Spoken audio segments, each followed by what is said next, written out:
Oke, apakah bisa dilihat? Bisa, Pak. Bisa dilihat ya. Oke, bentar, ini masih ada yang pada datang.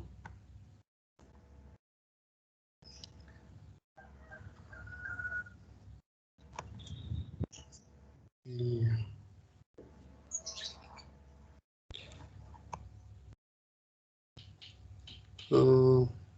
Ya, di mana tadi file saya?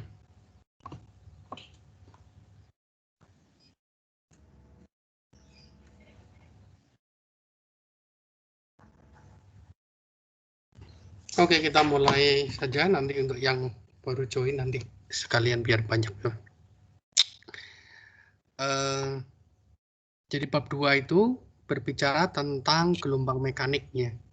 Nanti sebagai kontrasnya pada bab saya lupa 5 atau 6 itu kita akan berbicara tentang gelombang elektromagnetik ya. Nah, objektif dari kuliah bagian yang kedua ini adalah bahwa mahasiswa mampu menurunkan persamaan gelombang satu dimensi saja, baik itu transversal ataupun longitudinal. Ini mestinya tidak terlalu sulit karena pada waktu fisika dasar sudah pernah dilakukan mestinya ya. Kemudian mampu menyatakan hubungan kecepatan gelombang dengan sifat fisis mediumnya, karena dalam proses menurunkan nanti ada besaran yang akhirnya bisa diidentifikasi sebagai cepat rambat gelombang. Kemudian mampu menghitung arus energi atau rapat arus energinya, lalu terkait dengan itu juga impedansi gelombang. Jangan konsepnya dianalogikan dengan di kelistrikan ya. Kemudian mampu menghitung koefisien refleksi transmisi, yaitu fenomena gelombang di perbatasan. Dan kalau dalam konteks energi, yaitu reflektansi dan transmitansi. Ya. Berbicara tentang berapa persen energi yang diteruskan dan dipantulkan. Ya. Sebentar saya admit teman-teman kita. Di manakah teman kita? Sudah, Pak. Saya sudah tadi accept-acceptin aja. Kamu bisa admit dia ya? Bisa, Jadi Pak. saya bisa konsentrasi ke Ya, kuliah. Bapak bisa konsentrasi aja. Oke. Ya, terima kasih. Baik, nah sekarang kita mulai dengan yang bagian pertama, yaitu menurunkan persamaan gelombang ya. Nah, kenapa pointer saya hilang? Harusnya nongol nih.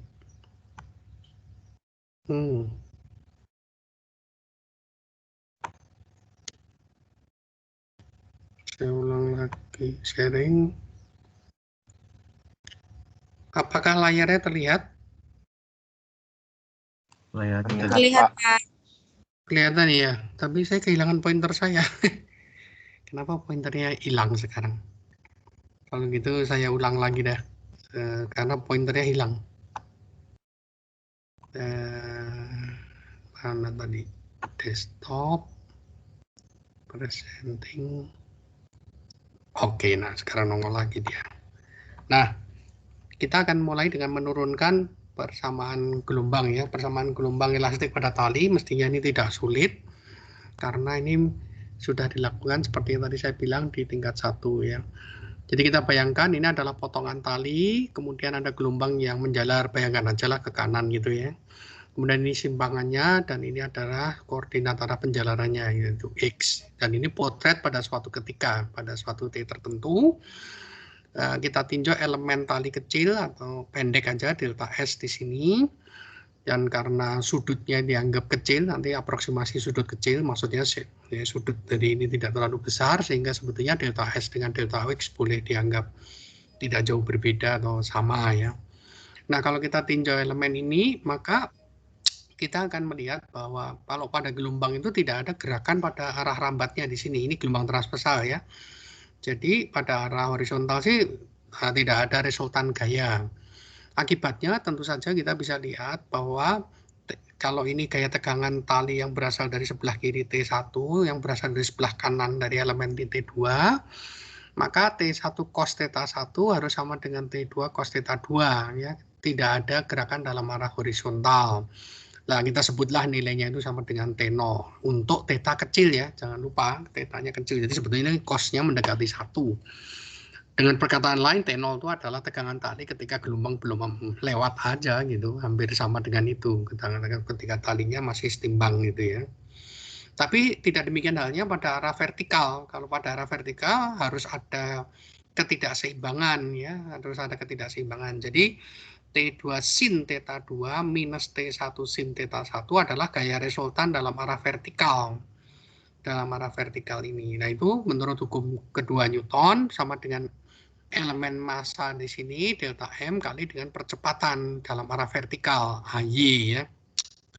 Dan seperti tadi saya bilang bahwa untuk kasus simpangan kecil maka delta S itu mendekati nilainya dengan delta X ya, karena sebetulnya delta X ini delta S cos theta gitu lah, tapi cos theta-nya kan mendekati 1 ya. Dengan demikian delta M-nya bisa kita ungkapkan massa kecil di situ sebagai mu kali delta X ya. Harusnya sih mu kali delta S ya. Di mana mu ini adalah rapat massa linier ya, massa tali persatuan panjang kali panjangnya tentu saja ketemu massa tali di situ ya. Jadi mu adalah rapat massa linier kilogram per meter ya. Nah, sekarang kita bisa lihat bahwa kalau begitu nanti di ruas kanan di sini delta M-nya ini bisa diganti dengan mu delta X, kemudian percepatan arah Y berarti turunan kedua simpangan ya, yaitu posisi Y ini terhadap waktu ya, ruas kanannya. Sedangkan ruas kiri itu adalah T2 sin theta 2 minus T1 sin theta 1. Nah, memanfaatkan kesetimbangan pada arah horizontal ini bisa kita bagi cos theta 2 kali cos theta 2. Ini dibagi cos theta 1 kali cos theta 1 ya.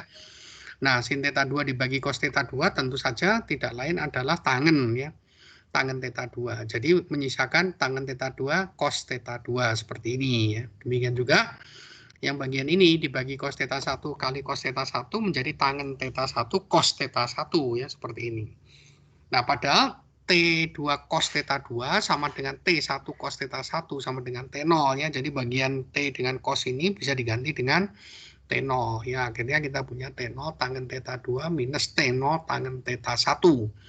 Jadi perhatikan, nah, karena tangen dari sudut ini tentu saja sama dengan slope atau gradien dari Y terhadap X ya. Jadi kita bisa menggantikan bahwa di sini T0 kali, ini T0 dua-duanya, tangen theta 2 diganti dengan slope, yaitu dy dx pada X plus dx, ini yang posisi 2 ya.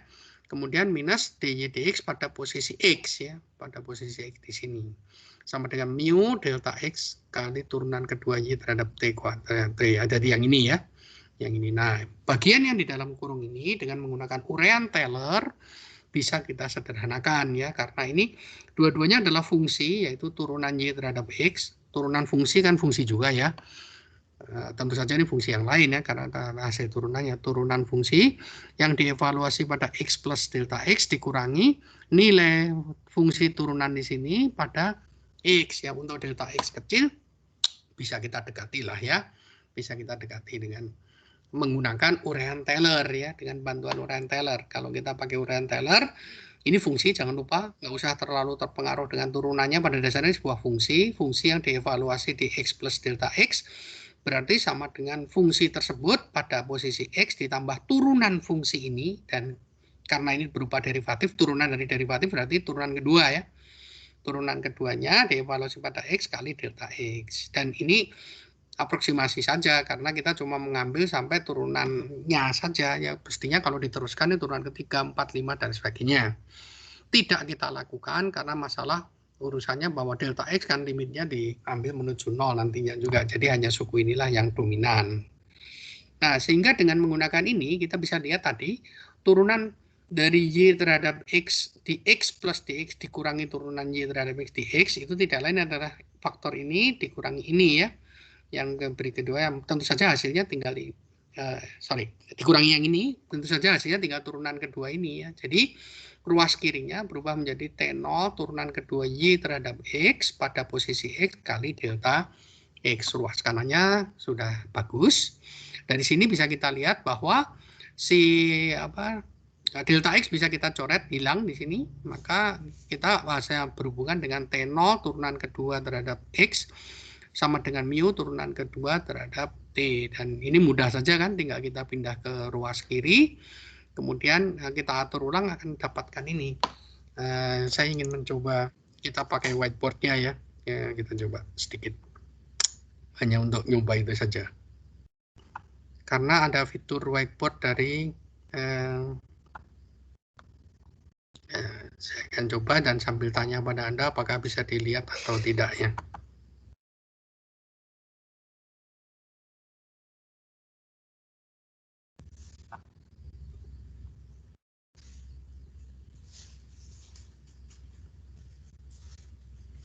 Ini agak lelet, jadi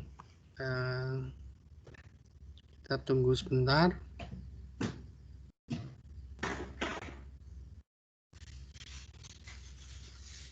Oke, saya ingin tanya pada Anda, apakah whiteboard bisa dilihat di sini? Bisa, Pak. Bisa ya? Bisa, Pak. Oke. Jadi saya cuma iseng aja sih, pengen melihat seberapa bisa kita lakukan ini ya. Jadi tadi yang terakhir kita punya turunan, susah juga ya. Turunan kedua dari Y terhadap X, ini ya dikali dengan T0 ya. Sama dengan mu, ups, kegeser. Kita hapus dulu. Oke. Kita coba lagi. Tadi kan di sini ada mu turunan kedua dari Y terhadap T kuadrat. Ya, bisa dipakai tapi nulisnya saya kesulitan. Nah, kemudian dari sini kita bisa pindah ke sebelah kiri ya, dari turunan kedua. Susah sih. Gitu. Nah, minus mestinya mu per T0 gitu, turunan kedua Y, T kuadrat sama dengan 0 gitu. Nah, ini kita pindah, ini dibagi T0, dibagi dengan T0, lalu setelah itu kita pindah ke kiri. Nah, bagian yang ini bisa kita tulis dengan sedikit berbeda, ya kita coba kita tuliskan di sini ya, turunan kedua Y, ups, tidak mudah ini ngatur ini. Itu sama dengan minus per T0 per mu ya, turunan kedua Y terhadap T kuadrat sama dengan 0. Sulit, saya belum terbiasa nulis pakai ini ya, tapi whiteboardnya sih bisa dipakai, nanti mungkin kalau lebih sering latihan barangkali akan bisa pakai ini. Saya cuma ingin nyoba aja, dengan sebetulnya bisa juga diketik juga, yang diketik ini mungkin lebih gampang sih, tapi kalau dia mau nerima rumus matematika, tapi kalau enggak ya nggak bisa ya. Di sini tidak bisa equation editor. Oke, tulisan cakarayamnya bisa dilihat kan ya. Saya ingin cuma nyoba aja. Kita kembali ke itu aja yang tadi, presentasi lagi ya.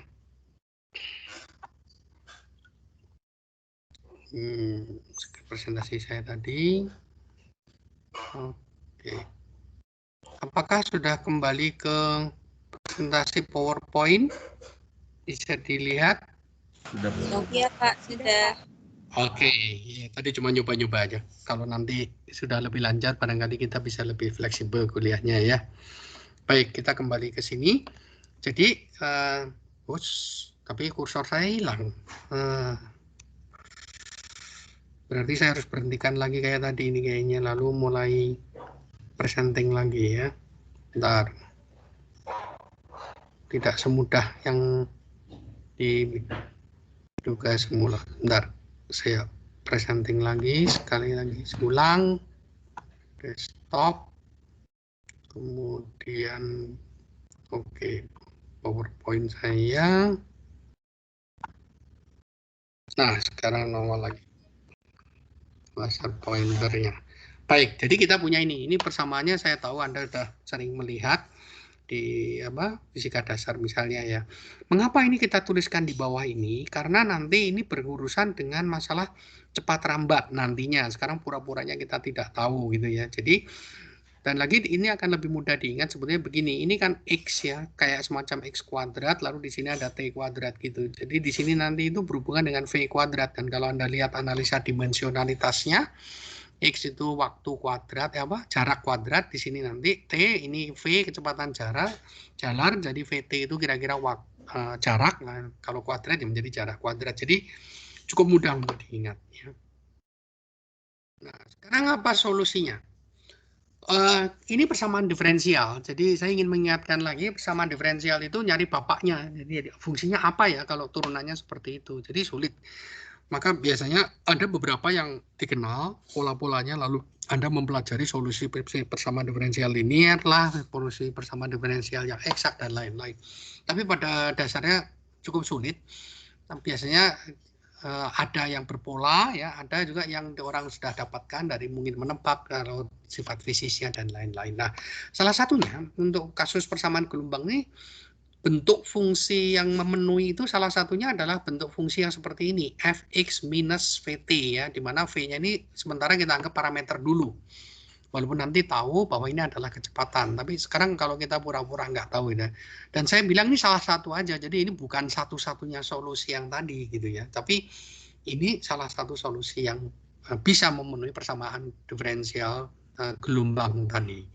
Nah, sekarang kita akan pelajari supaya ini memang benar menjadi solusi yang tadi, apa syaratnya. Jadi ini dari solusi dibalikin lagi ke persamaannya gitu, supaya dia bisa jadi solusi ya. Jadi kebalik ini, kita udah dapat solusinya, lalu kita ingin tahu, oke, kalau ini benar solusi, mestinya ketika dimasukkan ke persamaan tadi menjadi benar ya. Untuk itu kita akan melihat bahwa turunannya, mesti kan kita butuh turunan Y sampai yang kedua ya. Jadi turunan Y kedua, kita mulai dari turunan Y terhadap X, berarti menggunakan dalil rantai, kita definisikan dulu X minus VT itu adalah V, nanti ini namanya fasa ya. Jadi Vxt, oleh karena itu pakai dalil rantai kita bisa menghitung dy dx berarti df dx atau df dv dv dx ya. Nah, dv dx itu tidak lain adalah sama dengan 1 ya, dengan 1 saja karena ini kan x minus vt. Jadi kita bersisa dengan df dv ya. Kalau diturunkan sekali lagi maka tentu saja sama dengan ini tadi. Jadi di do x dari df dv gitu, seperti ini lagi, dan ini setiap kali Anda ngitung df dv akan menghasilkan angka 1 saja, sehingga do x-nya itu akan akan menghasilkan turunan kedua terhadap ini si v ini, maka turunan kedua v terhadap turunan kedua f terhadap v ya, ini hasilnya dari turunan kedua y terhadap x sama dengan turunan kedua f terhadap v. Hal yang sama bisa kita lakukan terhadap T, cuma bedanya kalau terhadap VT nanti do V do T akan menghasilkan minus V ya, dari rantai itu. Kalau kita terapkan begitu, jadi dy dt berarti df dv dv dt, dv dt-nya menghasilkan minus V. Sekali lagi kita lakukan penurunan terhadap T, maka akan menghasilkan lagi minus V lagi ya. Jadi menghasilkan satu kali lagi minus V, ini do T dari ini, berarti kita hitungnya do V lalu kali do V do T ya. Jadi dari rantai do V do T yang di sini akan menghasilkan minus V ketemu dengan minus V menjadi V kuadrat. Turunan kedua F terhadap V kuadrat. Perhatikan ininya sama. Jadi kalau kedua hasil ini kita substitusikan ke persamaan gelombang yang tadi kita peroleh ya. Ini persamaan gelombang, bukan fungsi gelombangnya ya. Solusinya fungsi gelombang ya. Nah, kalau kita substitusikan berarti ini diganti dengan ini, lalu yang turunan terhadap T-nya diganti dengan yang ini ya.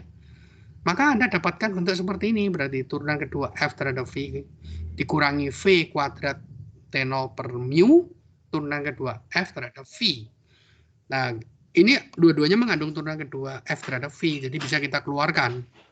Maka hasilnya turunan kedua F terhadap V dikalikan 1 minus suku ini, harus sama dengan 0. Jadi agar fungsi yang di atas menjadi solusi, maka persamaan yang di bawahnya harus dipenuhi. Dan untuk memenuhi persamaan ini ada dua kemungkinan secara matematik. Yang pertama adalah turunan kedua F terhadap V-nya yang 0. Ya, karena ini perkalian, kalau ini 0. Tapi ini kasus yang extremely khusus gitu ya. Mengapa ya? Kalau turunan kedua F terhadap V itu 0, maka jawabannya ya F harus konstan saja gitu ya. F konstan. Itu sangat khusus sekali, berarti fungsinya harus fungsi F konstan terhadap V ya. Maka yang kedua ini lebih fleksibel, ini memberikan solusi yang non trivial, yaitu kalau 1 minus ini V kuadrat per T0 dibagi dengan mu itu sama dengan 0. Maka F-nya bebas ya, dalam arti bisa F apapun juga asal argumennya berbentuk seperti ini. Nah, syarat yang kedua itu ternyata membawa konsekuensi bahwa oke, V-nya ini ternyata terbatas ya. V-nya harus seperti ini, berarti V kuadrat harus sama dengan T0 per mu ya. Dan kita masih pura-pura belum tahu bahwa itu adalah kecepatan kuadrat ya. Oke. Ups. Apakah bisa berganti? Oh, ini dia. Nah, sekarang mari kita lihat apakah arti dari V tersebut ya. Jadi arti dari fungsi tadi kita udah dapatkan solusinya ya. Jadi persamaan gelombang itu persamaan diferensialnya. Solusinya adalah fungsi gelombang dan salah satu solusinya adalah berbentuk Fx minus Vt. Ini cukup umum ya. Kita cuma mengatakan ya fungsi apapun juga asal argumennya berupa kombinasi X dengan T yang seperti ini ya. X minus Vt. Nah, sekarang kita ingin tahu, paham, ini apa ya fungsi yang semacam ini? Untuk itu kita tinjau dulu kasus sederhana aja lah. Kita misalnya punya Y sama dengan Fx, lalu bentuknya misalnya sembarang aja semacam ini ya. Kemudian kalau misalnya kita lakukan transformasi, translasi, yaitu Y sama dengan Fx minus X0, maka ini kita memperoleh fungsi yang sebetulnya sama dengan yang semula, tapi tergeser ke kanan sejauh X0 ya. Supaya mudah ini saya tandai puncaknya tergeser X0. Sebetulnya sih setiap posisi tergeser X0. Ya, jadi fungsi ini menggambarkan fungsi Fx, tetapi dia tergeser ke kanan sejauh X0. Nah, sekarang kalau X0 itu merupakan fungsi waktu, misalnya contohnya Vt, dengan V itu konstanta, maka kita punya fungsi yang tadi yang kita inginkan, yaitu Y sama dengan Fx minus Vt. Berarti ini tidak lain adalah fungsi yang glosor yang merambat ke kanan dengan kecepatan V. Ya, karena sama seperti ini, hanya bedanya bukan X0 konstan, tapi merupakan fungsi T. Oh, jadi kita paham solusi dari persamaan gelombang itu adalah sebuah fungsi yang bergerak menjalar ke kanan dengan kecepatan V. Dan itu cocok dengan deskripsi fisik gelombang juga. Gelombang itu gangguan lokal yang merambat atau yang menjalar. Dan pada titik inilah kita menyadari bahwa, oh kalau begitu, V-nya itu kecepatan dia menjalar, kecepatan dia merambat ya. Dan tadi sudah kita hitung atau tunjukkan bahwa V-nya harus, V kuadratnya harus sama dengan T0 per mu atau sama dengan V-nya itu harus akar T0 per mu ya. Jadi kalau kita lihat di sini kembali, ternyata cepat rambatnya, ini fisika berarti fisis, itu dipengaruhi oleh ini sifat kekuatan interaksinya. Jadi tegangan tali itu kan kekuatan interaksi. Makin tegang, dia tentu saja menggambarkan interaksi yang makin kuat. Makin kuat interaksinya, kecepatan jalannya makin tinggi ya. Kemudian yang di bawah ini faktor inersial ya. Jadi kelembaman yang meresis, yang menghambat gerakan, yaitu kelembamannya. Ini kan massa persatuan panjang. Jadi kalau talinya makin besar, masanya makin berat, maka gelombangnya juga melambatnya makin pelan ya. Ini kalau secara berguru kita bisa katakan, wah ini persamaan gosip yang merambat di masyarakat gitu ya. Tegangan tali itu ya, interaksi itu ketegangan di masyarakat. Kalau masyarakatnya tegang, maka gosip merambat dengan cepat gitu kan ya. Kemudian kelembaman itu ya kesadaran masyarakat untuk digoyang oleh gosip gitu. Jadi ya serupa dengan sistem di tali ya. Tapi tentu saja itu cuma analogi ringan aja ya. Jadi bukan penurunan ya. Jadi jangan menulis di medsos nanti gosip akar ini ya. Nah, sekarang kita tinjau. Satu-satunya solusi bukan cuma ini ya, Fx minus T. Dengan segera Anda bisa mikir, kenapa mesti minus? Kalau plus toh sama aja gitu ya. Anda bisa buktikan, kalau Anda ambil, saya ambil fungsi lain, jangan F lagi lah ya, saya sebut G. Gx plus Vt juga akan merupakan solusi pasti, sama persis dengan tadi. Tapi ini adalah kebalikan dari fungsi ini, dalam arti kalau dia merambat ke kanan, ini berarti merambat ke kiri. Jadi solusinya bisa berupa fungsi gelombang merambat ke kanan atau fungsi gelombang yang merambat ke kiri, gitu ya. Oke, sampai di sini ada pertanyaan? Ini pengulangan fisika dasar ya, saya percaya. Tidak ada, kalau ada pertanyaan langsung tanya aja ya. Nah, sekarang kita mulai mempersempit lagi. Jadi sebetulnya Fx ini kan umum sekali ya. Ya macam-macam sih, mulai dari yang paling sederhana mungkin hanya berupa X minus Vt aja, sampai mungkin X minus Vt kuadrat, E pangkat X minus Vt, dan lain-lain banyak sekali. Tapi salah satu bentuk solusi yang paling penting itu adalah fungsi harmonis atau fungsi sinus, kosinus atau fungsi eksponen I ya, pakai bilangan kompleks itu sama saja ya. Semua fungsi ini disebut dengan fungsi harmonis. Nah, fungsi gelombang harmonis ini yang paling penting. Kenapa? Karena nanti dengan menggunakan teorema Fourier itu kita bisa buktikan gelombang apapun juga bisa dinyatakan sebagai jumlahan dari fungsi-fungsi harmonis ya. Jadi kalau di dalam bahasa vektor ini adalah basisnya ya. Jadi kalau di dalam ruang vektor atau ruang vektor fungsi itu disebut dengan fungsi basis. Nah, itu yang paling penting karena kita berbicara dengan basisnya, semua yang lainnya bisa dituliskan sebagai kombinasi linear dari basis. Maka selanjutnya kita akan mempelajari untuk fungsi harmonis ini. Jadi kalau begitu, salah satu bentuk fungsi harmonis kita cuplik aja salah satu ya. Misalnya yang memenuhi kriteria ini mungkin YXT-nya sama dengan sinus X minus PT. Tentu saja Anda boleh pakai cos juga ya.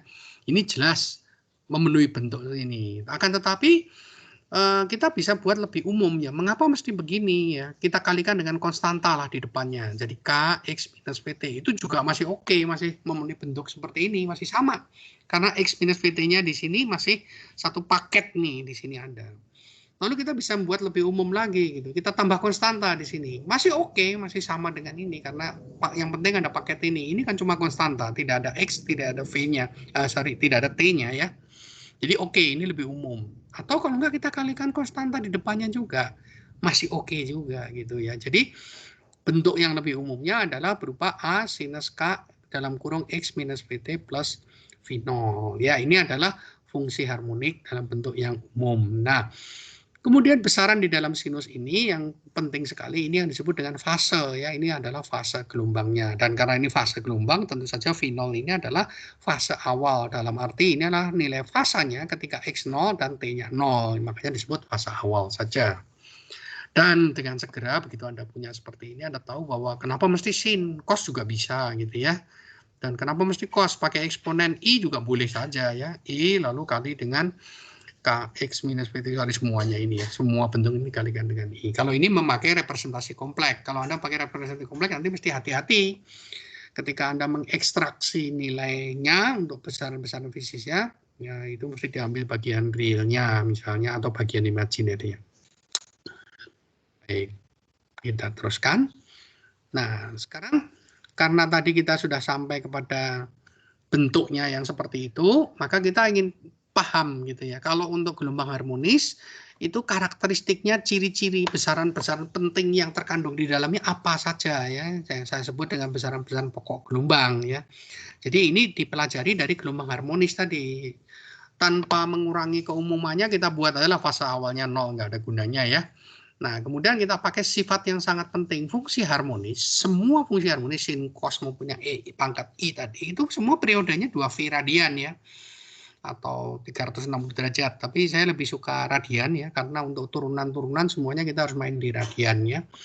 Jadi periodenya 2V radian. Artinya apa? Artinya fungsi cos atau sin itu semuanya kembali persis sama setiap kali Anda nambah argumennya atau sudutnya itu dengan 2V atau minus 2V atau kelipatan dari 2V, kelipatan bulat ya.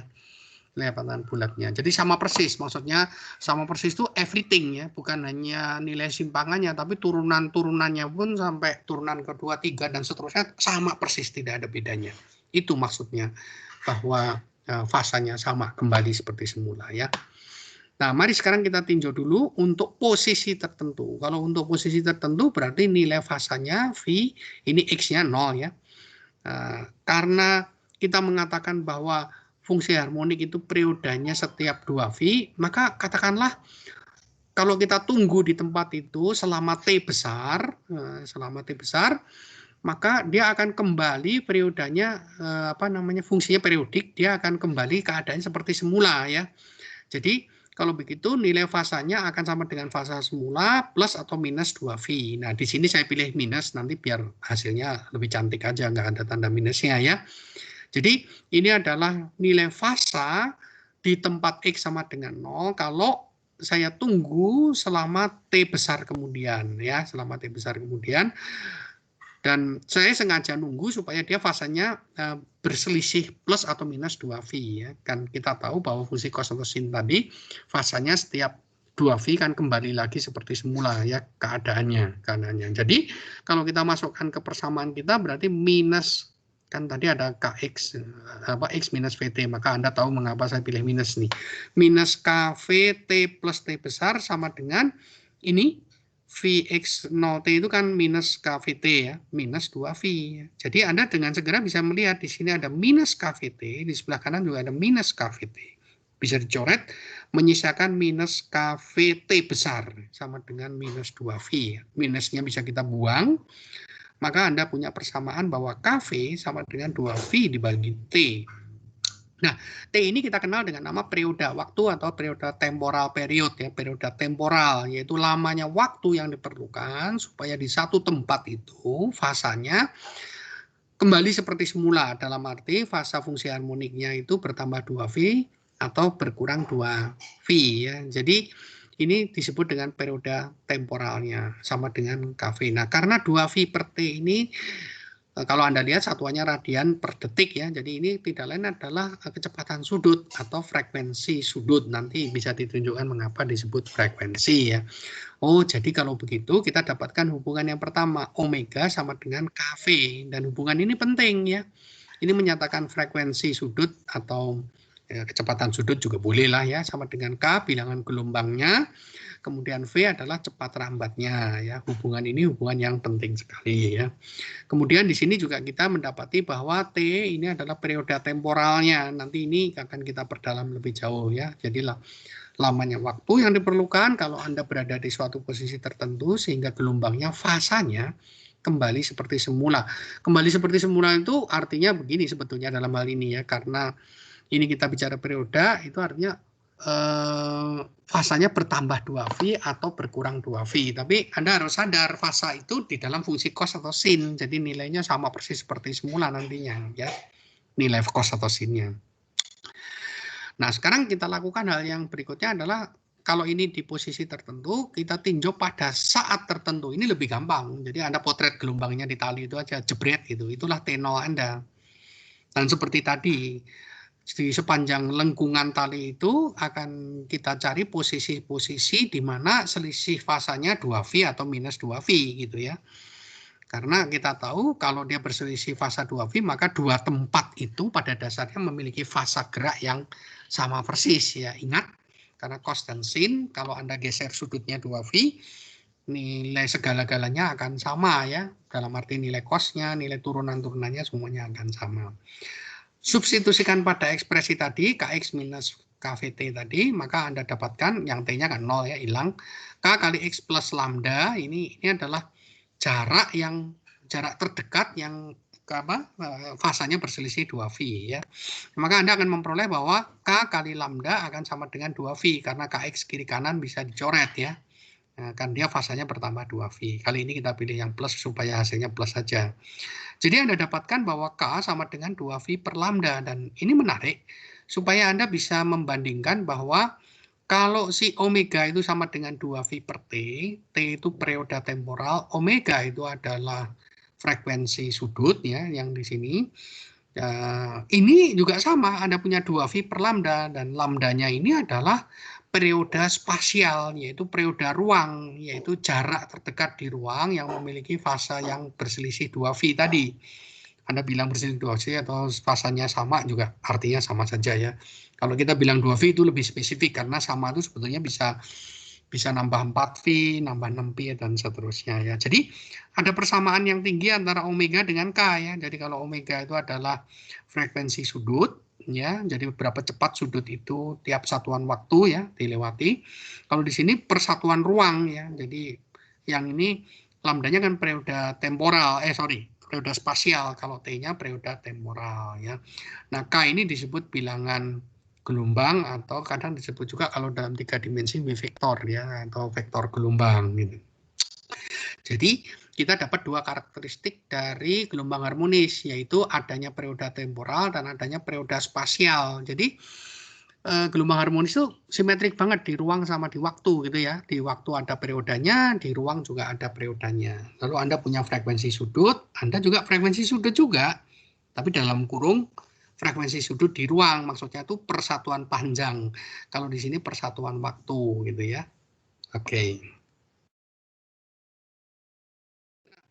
Apa hubungan periode spasial dan temporal ya? Jadi kalau disimulasikan gitu, misalnya kita mulai ya, ini pada saat T0 misalnya ini posisinya di sini ya. Kemudian nanti kita tunggu selama T/8 kemudian, maka kita akan melihat bahwa ini akan turun gitu ya, tapi gelombangnya udah menjalar ke sana gitu ya.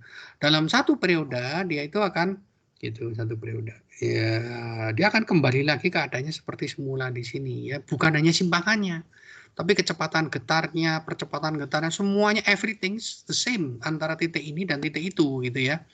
Dan itu terjadi ketika dia merambat satu lambda ke kanan. Nah, ketika ini merambat satu lambda ke kanan begini, merambat satu lambda ke kanan begini ya, satu periode, maka selama periode waktu ya, kalau ke kanannya satu lambda, maka sebetulnya titik ini itu telah bergetar begini ke bawah gitu, lalu balik lagi ke atas satu kali gitu. Jadi ketika Anda bisa memandang begini, jadi kalau titik di sini itu kita jaga gitu, kalau satu panjang gelombang begini telah lewat gitu ya, lambda, maka titik itu sudah bergetar satu periode gitu. Jadi dari situ jelas bahwa si lambda ini tentu saja dia merambat ke kanan selama waktu T dengan kecepatan rambat V ya. Jadi jelas bahwa lambda sama dengan V dikalikan dengan T periode ya.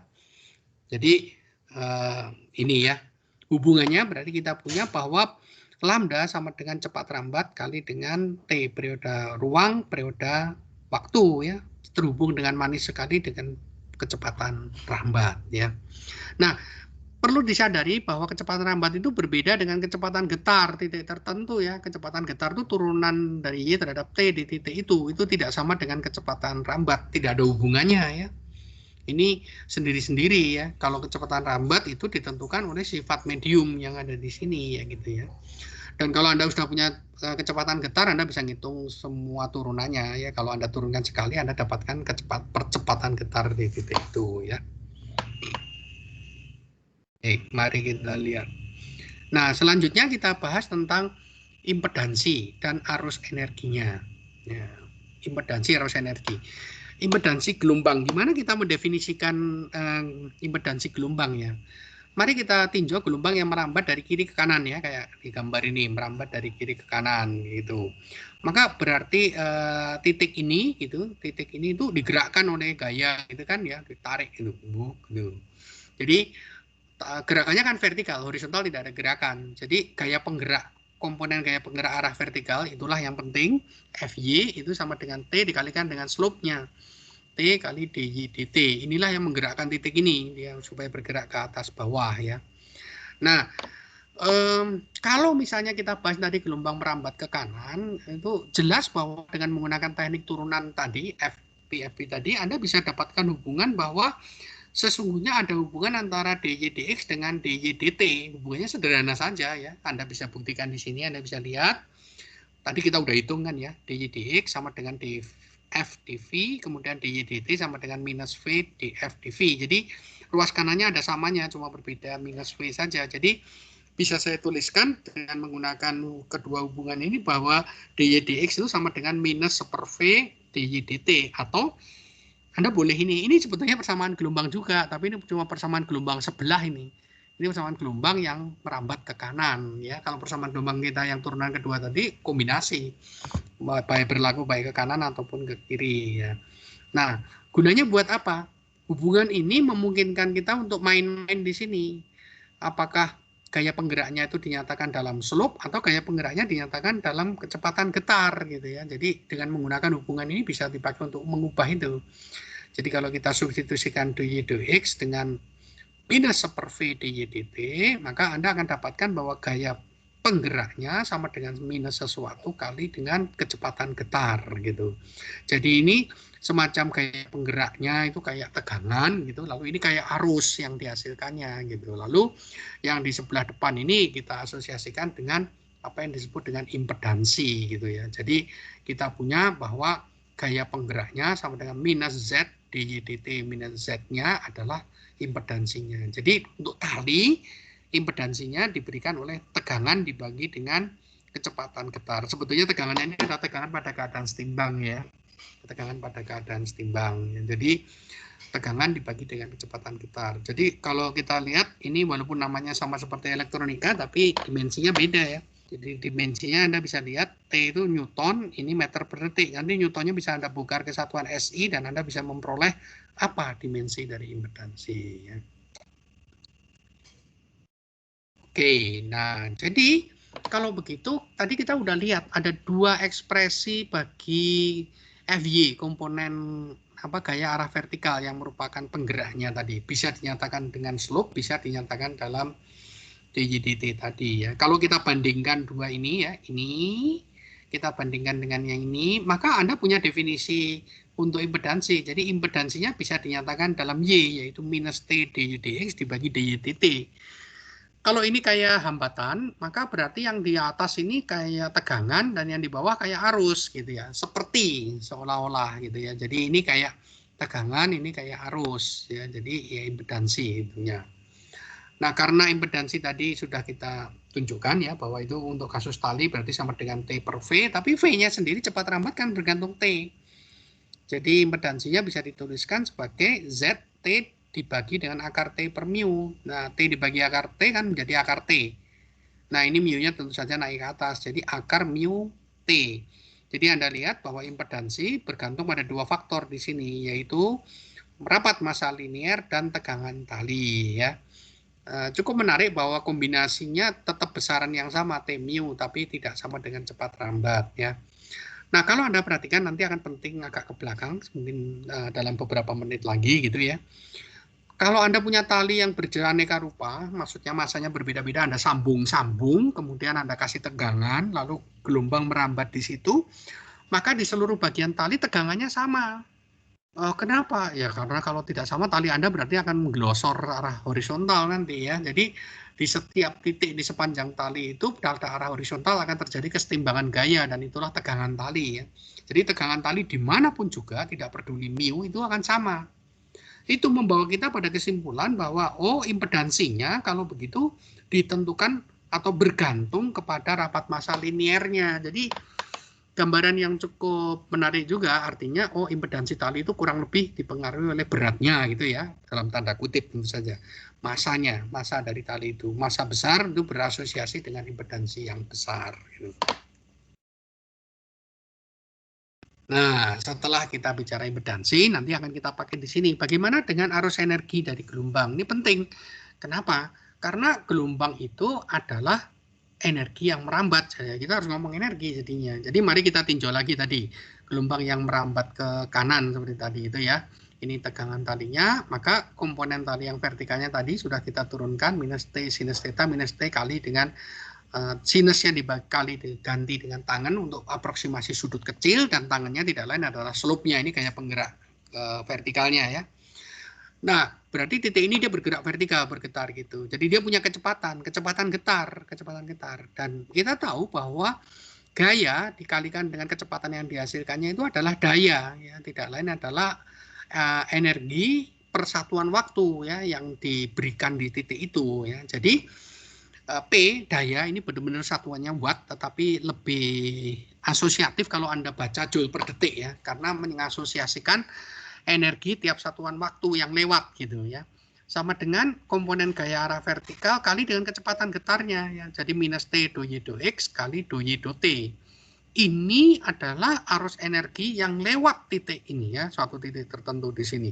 Dan dia merupakan fungsi X dan fungsi T. Jadi arus energi yang lewatnya sendiri fluktuatif ya, naik turun gitu. Karena Y adalah fungsi X atau juga merupakan fungsi T ya. Nah, kembali tadi bahwa karena kita mengasumsikan, nanti yang ke kiri buat sendiri aja sama aja. Karena kita mengasumsikan dia merambat ke kanan, tadi sudah diturunkan. Kalau merambat ke kanan tuh turunan Y terhadap X itu ada hubungannya dengan turunan Y terhadap T. Jadi suka-suka Anda mau ubah semuanya ke dy/dx atau Anda ubah ke dy/dt semuanya. Contohnya misalnya, ini kalau kita rubah aja dy/dx-nya ke dy/dt ya, berarti akan sama dengan minus 1/v dy/dt. Maka ini dy/dt-nya berarti 2 kali kuadrat, tapi di sini akan ada minus-minus menjadi plus T per V. maka arus energinya adalah T per V dy dt kuadrat gitu. Dan ini menarik karena T per V tadi sudah kita definisikan sebagai impedansi, dan tadi kita udah bilang juga bahwa dy dt itu kayak arus, memang mirip sekali gitu ya. Kayak kalau di rangkaian listrik itu R kali I kuadrat itu adalah watt nih itu. Jadi ada keserupaan yang menarik untuk mengingat rumusnya gitu ya. Jadi ini arus energi sebagai fungsi waktu. Sesungguhnya rumus yang kiri ini tidak 100% sama dengan yang di kanan. Memang di slide tidak saya perdalam lebih jauh. Maksudnya begini, ini tuh dy dx dan dy dt itu bisa plus bisa minus ya. Jadi hasil keseluruhannya itu bisa plus atau minus gitu. Sedangkan kalau ini karena dia kuadrat, ini tegangan tadi positif, kecepatan jalan juga positif. Jangan lupa ini besarnya ya, jadi selalu positif. Maka ini hasilnya adalah besaran yang selalu positif. Dalam hal itu tidak sama persis dengan ini. Lalu gimana ya? Ya memang artinya secara fisik interpretasinya agak berbeda. Kalau yang ruas kiri itu menggambarkan arus energi yang lewat suatu titik. Jadi Anda jaga di situ, lalu Anda hitung gitu ya, energi yang lewat berapa gitu, berapa joule tiap satuan waktu. Nah, energi yang lewat itu bisa positif, bisa negatif dalam arti begini. Kalau positif misalnya ya, itu berarti lewat ke kanan, negatif itu lewat ke kiri gitu ya. Jadi energinya kan bisa ke kanan, bisa ke kiri ngalirnya gitu. Sedangkan ini itu tidak, ini itu lebih berasosiasi kepada berapa sih rapat energinya yang ada di situ gitu, arus energi yang ada di situ saja gitu. Jadi agak berbeda ya. Nanti mungkin kalau pakai benar-benar fungsi tertentu baru bisa dibayangkan ya. Mari kita terapkan misalnya. Katakanlah sekarang tadi kan umum ya, yang baru saja kita bahas itu umum, Y-nya kan kita nggak ngomong mesti harmonik. Sekarang kita terapkan untuk fungsi harmonik. Misalnya kita pilih yang sinus saja lah, Y sama dengan A sinus Kx minus omega T, ini gelombangnya yang menjalar di tari. Maka kalau kita pakai rumus tadi, yaitu yang menggambarkan arus energi yang lewat satu titik persatuan waktu ya, jadi joule per detiknya, maka Anda bisa lihat ini ada dy dx akan menghasilkan K, kan dari rantai ya, akan keluar menghasilkan K, C-nya jadi cos, sedangkan dy dt-nya akan menghasilkan minus omega ya, akan menghasilkan minus omega, keluar. Tapi ketemu minus, jadi plus dia. Tapi omeganya juga keluar juga seperti K tadi keluar. Lalu ininya sendiri menjadi cos. Jadi cosnya 2 kali, maka dia menjadi cos kuadrat ya. Lalu di sini keluar 2 kali, yaitu ada K, lalu keluar omega ya. K dikarenakan kita ngitung derivatif turunannya terhadap X, omega karena kita ngitung derivatifnya terhadap T. Nah, karena ini ada dy dx dan dy dt, jadi y-nya 2 kali. Setiap y itu membawa a, maka di sini Anda dapatkan a kuadrat ya. Tentu saja ada a kali a. Jadi hasil ini sebetulnya cukup mudah untuk dimengerti ya. Nah, ini mungkin menjadi jelas pada Anda bahwa mengapa tadi saya bilang bisa positif, bisa negatif. Ya kalau ininya plus, kalau ini misalnya minus. Kalau ini misalnya tandanya plus, maka hasil keseluruhan ini akan minus ya, bukan akan plus ya. Itu menggambarkan keadaan yang agak berbeda dengan yang semula ya. Nah, untuk gelombang karena arus energi ini berubah terhadap waktu dan seringkali itu perubahannya cepat sekali, maka besaran yang lebih menarik itu rata-ratanya. Rata-rata arus energi. Jadi rata-rata terhadap apa? Terhadap waktu. Karena Anda mengamati di suatu posisi tertentu gitu ya. Jadi rata-ratanya terhadap waktu, Anda hitung rata-rata besaran yang di atas ini. Berarti yang mengandung waktu cuma cos-nya ini. Oleh karena itu kita hitung rata-rata cos kuadrat ini, tapi dirata-ratakan terhadap besaran waktu. Nah, jadi rata-ratakanlah dalam satu periode, karena ini fungsi yang periodik. Rata-rata fungsi kosinus kuadrat dalam satu periode itu adalah setengah ya. Anda bisa buktikan itu, mungkin di Vismat juga sudah pernah melakukannya ya. Jadi, Anda dapatkan di sebelah kiri ini adalah arus energi per rata-rata ya, arus energi per ya, arus itu sebetulnya udah persatuan waktu ya. Jadi arus energi rata-rata atau energi persatuan waktu rata-rata yang lewat suatu titik ya, yang lewat satu titik tertentu. Ini titik X-nya udah nggak kelihatan, jadi di mana-mana sama nilai rata-ratanya. Sama dengan setengah T A kuadrat K kali omega. Nah, besaran tegangan tali ini agak tidak enak kalau kita lihat di sini. Mari kita coba utik sedikit supaya artifisisnya menjadi lebih enak. Ini agak susah menginterpretasikannya.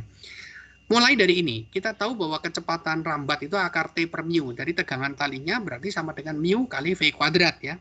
Jadi T ini kita bisa ganti dengan mu kali V kuadrat. Tapi di pihak lain K-nya juga kita punya hubungan yang tadi kan, omega sama dengan K kali V. Jadi K sama dengan omega dibagi V. Kalau dua ini kita substitusikan pada ekspresi yang di bawah ini, maka Anda akan dapatkan bahwa arus energi rata-ratanya sama dengan setengah mu kali V. Ini sengaja saya kurung omega kali A kurung kuadrat. Mengapa?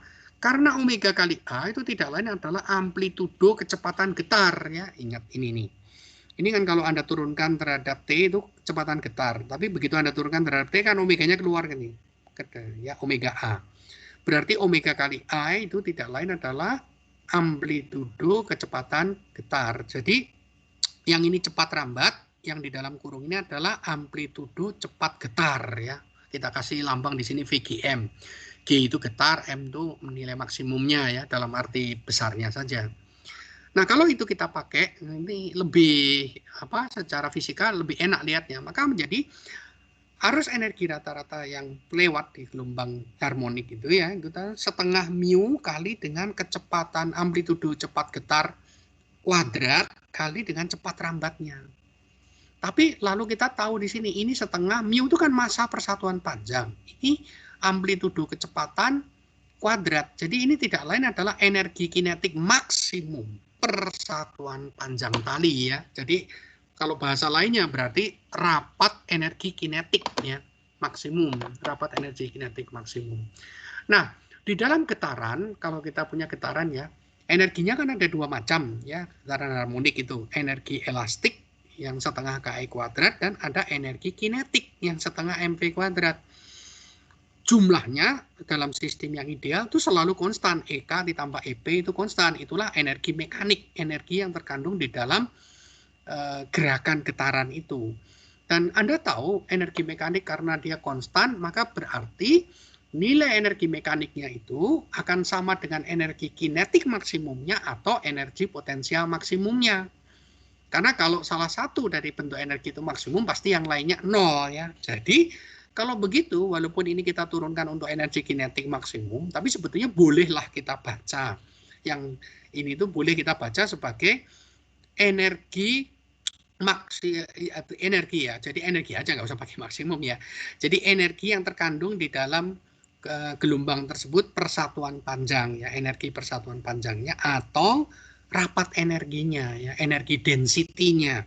Dalam arti density ruang ya, dari energi density ruang. Jadi rapat energi di dalam ruangnya, kebetulan ini tali, tapi nanti rumusnya berlaku juga kalau bukan tali soalnya.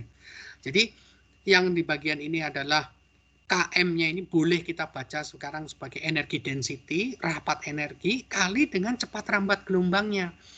Lalu interpretasi fisiknya menjadi enak sekali. Ini adalah arus rata-rata sama dengan rapat energinya dikali dengan kecepatan jalarnya.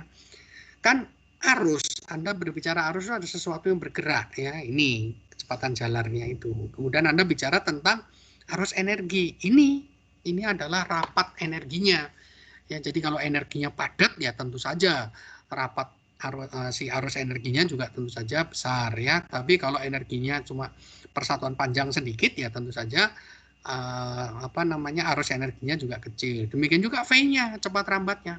Kalau cepat rambatnya besar, maka tentu saja Anda membayangkan arus energi yang dibawa gelombangnya besar gitu ya.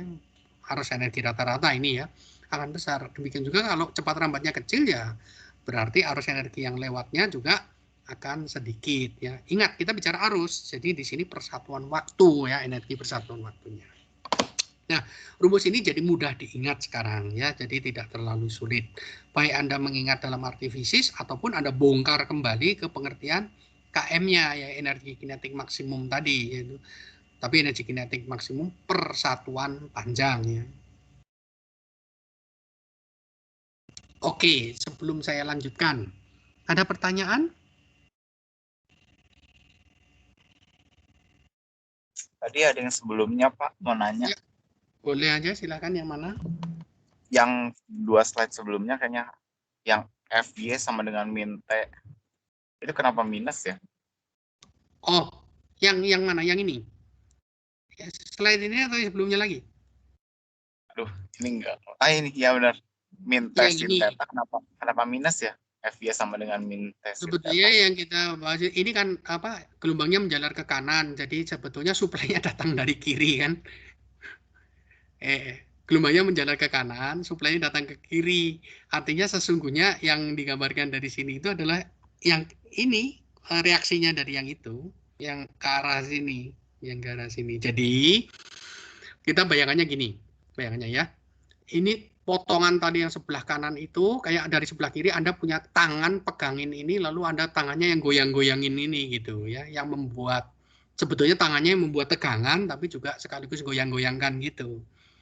Jadi ini minusnya ini memang ini FY-nya bukan komponen yang ini sesungguhnya, tapi komponen yang reaksinya ini di setiap titik di sepanjang tali ini ya itu terjadi keseimbangan tegangan ya. Anda tahu kan kalau Anda punya tali seperti itu ya. Jadi ini merupakan reaksinya ini yang ke arah sana. Lalu kita menghitung berapa yang disuplai oleh gaya ini gitu, yang diberikan ke sisi sebelah kanan. Itulah sebabnya kita masukkan tanda minus di sini. Karena gambar T-nya di sini menggambarkan T yang gaya yang bekerja ke arah kanan di sini, tegangan tali yang ke sebelah sana. Sedangkan kita menghitung berapa sih energi yang disuplai, yang diberikan dari sebelah kiri ke bagian kanan. Jadi gayanya adalah untuk titik ini adalah reaksi dari ini, aksi reaksi ya. Ini bekerja, sebetulnya gaya T ini bekerja pada sisi kiri. Nah, yang ini adalah gaya dari kiri yang bekerja pada sisi tali yang bagian kanan. Jadi Anda membagi talinya jadi dua di sini. Tali yang bagian kanan sama tali yang bagian kiri. Nah, kita ini kan membayangkan gelombang yang merambat ke kanan. Jadi kita membayangkan oke, gaya penggerak yang berasal dari kiri ini yang menggerakkan tali yang sebelah kanan gitu. Nah, itulah sebabnya di sini ada minus T ya. Jadi gaya penggeraknya lawannya itu. Barangkali itu Ya. menjelaskan mengapa minusnya ya. Iya, saya Ya, lupa tadi harus saya bilang. Makasih ditanya. Baik, kalau tidak ada pertanyaan, saya tidak berusaha menghabiskan chapter bab 2 ini pada hari ini semuanya, tapi mungkin sampai longitudinal ini bisa lah ya. Nanti sisanya kita tabung untuk hari Jumat. Karena kuliah dengan metode slide gini cenderung cepat terus terang aja. Kalau di kelas kebalikannya cenderung lambat gitu, akhirnya nggak selesai-selesai. Kalau di sini malah kecepatan. Oleh karena itu untuk kompensasinya tiap kuliah saya batasi aja supaya Anda juga tidak terlalu banyak yang harus diingat. Mari kita bahas yang kedua. Tadi gelombang transversal, sekarang kita bahas gelombang longitudinal. Agak sedikit lebih sulitnya di gelombang longitudinal itu adalah karena simpangannya arahnya sama dengan arah jalarnya, jadi membayangkannya lebih sulit. Begini maksudnya. Begini, kita lihat transversal dulu. Mundur dulu ya, kita balik lagi ke gelombang tali. Kalau di gelombang tali, Anda itu jelas Anda mengamati apa yang terjadi ya, gaya penggeraknya itu ada di sisi X dan di sisi X plus DX. Gelombangnya menjalar dari X ke X plus DX gitu, misalnya gitu. Nah, lalu Anda mengamati simpangan tali yang terjadi, simpangan untuk gelombangnya kan, pada posisi X, ini gitu ya, ini simpangannya. Kemudian Anda mengamati, oh simpangannya lebih gede pada posisi X plus DX, ini simpangannya gitu. Jadi dengan mudah Anda melihat, oh ini perbedaan simpangannya nih, dengan X. Ini yang terjadi di X, ini yang terjadi di X plus DX. Gampang dilihat. Nah, lihat apa? Ingat baik-baik. Sekarang kita ke longitudinal.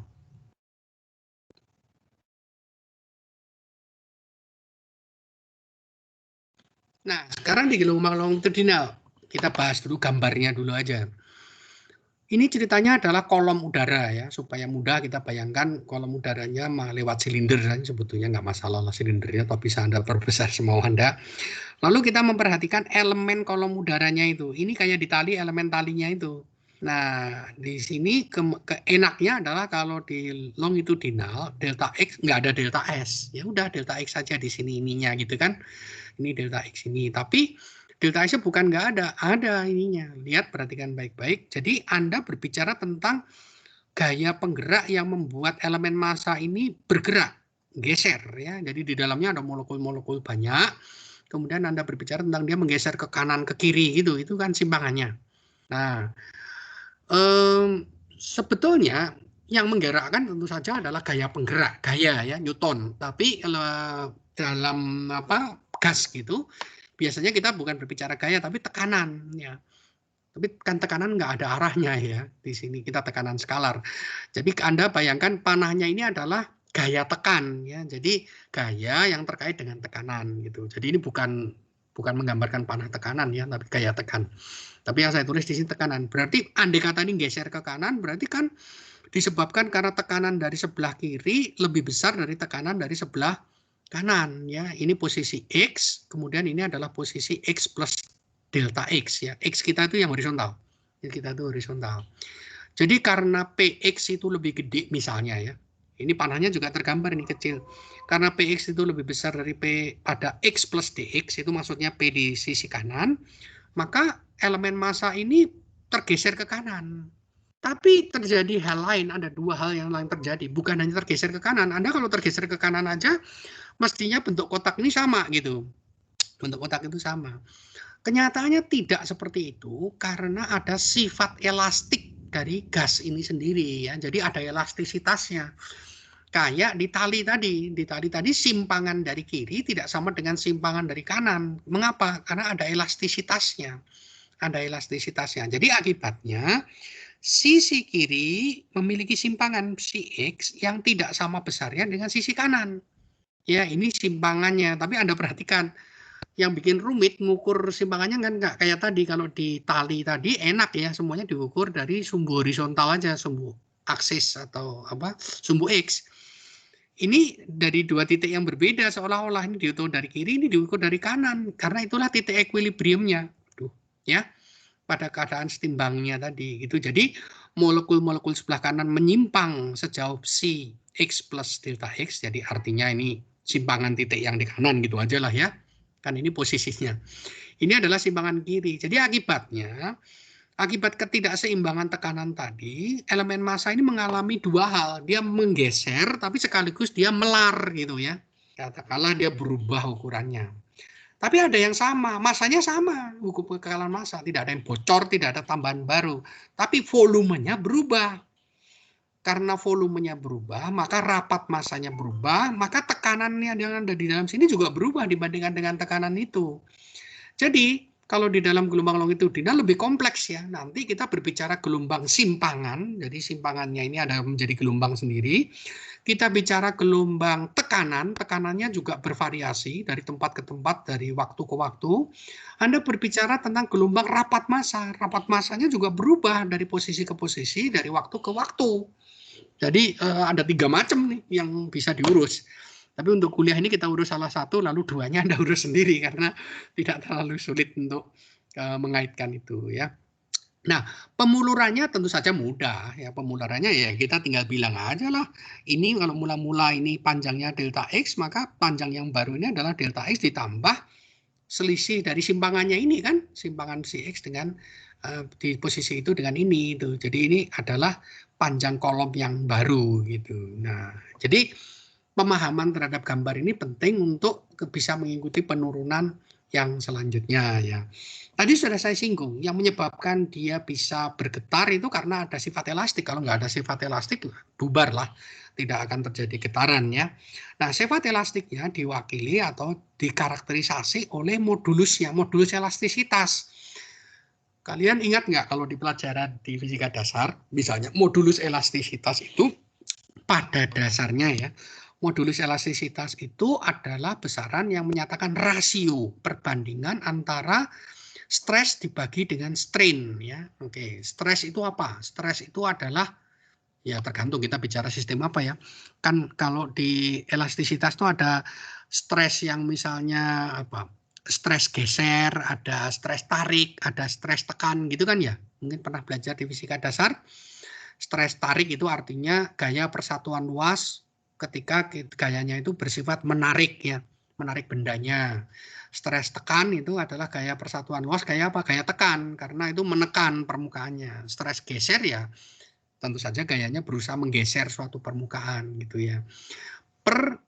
Dibagi dengan strain, jadi dia menyatakan sebetulnya modulus elastisitas itu menyatakan stres dibagi strain relatif ya. Jadi apakah besar atau kecil. Kalau misalnya besar artinya kasih stres sedikit aja itu sudah berubah banyak ya. Sedangkan strain itu menyatakan regangan, itu menyatakan perubahan relatif geometri benda gitu ya. Jadi kalau dipanjang Anda kenal tuh dengan nama modulusnya modulus Young ya. Modulus Young kan gaya persatuan luas dibagi dengan pertambahan panjang relatif atau pengurangan panjang relatif ya, delta L per L, itu strainnya ya. Nah, mengapa saya panjang lebar ngomong itu? Supaya Anda tidak merasa ini janggal ya. Modulus bendanya ini saya pakai huruf K, agak repot juga ya. Sesungguhnya lambang K itu kadang dipakai untuk kompresibilitas, dan kompresibilitas itu kebalikan dari modulus benda. Ini udah terlanjur pakai K ya sudah. K ini modulus benda atau modulus elastisitasnya ya, modulus bulk, itu sama dengan kalau Anda perhatikan di sini, ini adalah P itu tekanan ya. Ini kalau disebut delta P itu maksudnya nanti variasi tekanan dari keadaan setimbang gitu ya. Tapi sekarang kita baca aja lah tekanan. Kemudian ini delta V, kalau ini V0-nya Anda tarik ke bawah, maka menjadi delta V dibagi V0 itu adalah strain, yaitu perubahan relatif volume.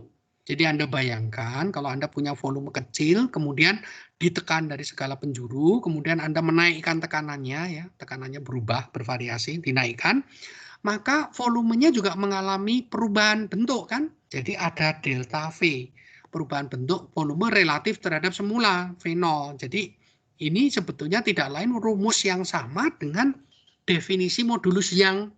Ya, jadi K dengan modulus Young itu sama saja definisinya, stres dibagi strain. Cuma di sini stresnya adalah tekanan. Tapi kan Anda ingat tekanan itu juga gaya persatuan luas kan? Bedanya kalau di dalam gas atau fluida, tekanan itu terjadi dari segala penjuru ya, dari segala penjuru. Dan itu menyebabkan di sini diperlukan tanda negatif. Kenapa? Ya kalau suatu bentuk itu ditekan, pasti volumenya berkurang dong. Kalau tidak Anda nanti akan melanggar hukum kekalahan energi ya. Masuk ditekan lalu malah melembung gitu ya. Itu aneh sekali. Itu akan melanggar hukum kekalahan energi. Jadi ditekan pasti delta V-nya negatif. Oleh karena itu supaya konstantanya ini positif saja sama seperti modulus Young, kita tambahkanlah tanda minus di sini sehingga menggaransi hasil K-nya ini positif. Nah, itulah cerita panjang lebar tentang sifat elastisitas dari gas ini. Nah, tidak terlalu sulit untuk membuktikan bahwa perumusan ini untuk gas bisa dirubah dinyatakan dalam rapat massa ya, karena apa namanya ini Rho dengan V ini kan terkait dengan massa dan Anda tahu massa totalnya kan konstan ya. Nah, Rho0 itu adalah rapat massa pada keadaan setimbang ya. Kalau ini dP d Rho ini adalah laju perubahan tekanan terhadap rapat massa ya pada keadaan setimbang gitu berarti ya. Oke, ini sifat elastisitasnya. Nanti akan kita pakai ini, akan kita pakai. Nah, mari sekarang kita lihat. Tadi sudah kita sebetulnya sudah kita tinjau tadi juga ya. Jadi, mari sekarang kita tinjau lagi. Berarti volume massa ini itu tidak lain, anggaplah ini penampangnya A ya, luas penampangnya A. Jadi volumenya yang ada di sini adalah A kali delta X ya, karena ini delta X itu kecil, maka ini volume yang kecil. Oh iya, sebelum saya lupa ya, sebetulnya gambarnya ini tidak realistis, saya beritahu ya. Jadi elemen massa ini sesungguhnya yang fisikal harusnya jauh perubahan delta psi-nya itu di sini kecil, simpangan kecil. Jadi harusnya tuh ini dengan yang ini berubahnya dikit banget gitu, kecil sekali. Karena kita bicara simpangan kecil, ini delta psi-nya itu jauh lebih kecil dibandingkan dengan delta X-nya gitu. Tapi kalau saya lakukan itu nanti Anda nggak bisa melihat simpangan-simpangan ini ya. Jadi jangan salah, ini sebetulnya dilebih-lebihkan supaya bisa melihat psi-nya aja ya. Nah, tadi sudah saya jelaskan bahwa ketika gelombang lewat tidak terjadi ketidakseimbangan tekanan ya, kanan dengan ke kiri gitu ya. Jadi oleh karena itu sekarang kita akan bicara dinamika geraknya ya. Jadi gimana gerak ke kanan kirinya itu. Mari kita terapkan hukum kedua Newton ya. Jadi massa ini mengalami ketidakseimbangan. Maka kita hitung gaya ke kiri kurangi gaya dari kiri ke kanan kurangi gaya dari kanan ke kiri. Ini nih. Px minus Px delta X kali A. Ini kan biar menjadi gaya ya. Yang dari kiri kurangi yang dari kanan. Karena kita telah memilih arah ke kanan yang positif ya. Jadi bukan yang kanan ini kurangi yang kiri gitu. Sama dengan elemen massa yang terkandung di sini, itu sama aja dengan yang di sini, kali dengan tentu saja percepatan getarnya ya, geraknya, yaitu psi-nya. Jangan salah, ini kedua-duanya baik X maupun psi itu arahnya horizontal ya. Jadi bukan turunan X, tapi psi-nya, yaitu simpangan dari molekul dari dinding-dinding itu ya. Turunan keduanya, ini menggambarkan percepatan getarnya. Nah, ini dengan segera, ini sama dengan yang tadi itu sudah kita lakukan dengan uraian Taylor. Ini pasti sama dengan turunan P terhadap X dikali dengan delta X. Cuma ada minusnya, karena ini kebalik ya. Ini ada di apa?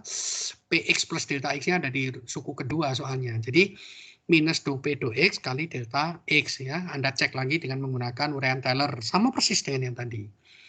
Nah, ruas kiri dan ruas kanan mengandung delta X. Kita coret, yang mudah. Maka Anda dapatkan 2P 2X sama dengan minus rho 0 turunan kedua psi terhadap T kuadrat. Tidak semudah yang di tali. Ini cuma membawa kita kepada ini. Yaitu apa hubungan antara slope ya. Jadi turunan P terhadap X, tekanan terhadap posisi, bagaimana laju perubahan tekanan terhadap posisi dikaitkan dengan turunan kedua simpangan terhadap waktu. Wah, nggak ngalor ngidul ini kita. Satunya simpangan, satunya tekanan. Jadi kita punya PR nih. Wah, gimana kita tekanannya ini bisa kita kaitkan dengan simpangan gitu. 1, 2. Anda ingat rumus ini sebagai cara bagi Anda untuk, oh saya kalau pakai lihat rumus ini berarti simpangan bisa dikaitkan dengan tekanan ya. Jadi artinya kalau saya punya simpangan, saya bisa ngitung turunan tekanannya, saya bisa ngitung tekanannya gitu ya. Jadi ini menjadi jembatan pengubah antara simpangan ke tekanan juga gitu. Nah, mari kita lihat sekarang.